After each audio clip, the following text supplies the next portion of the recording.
අවුරුදු එකහමාරකට විතර පස්සේ ඕලොක් මැෂින් එක ඔයිල් මාරු කරන්න ගැලෙව්වා. ඔන්න ඔහොමයි ඉතින් තිබ්බේ. බලන්නකො තියෙන විදිහ.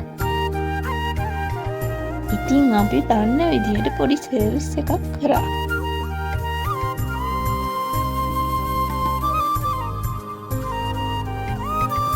ඊට පස්සේ තියෙන විදිහ තමයි මේ. බලන්නකෝ.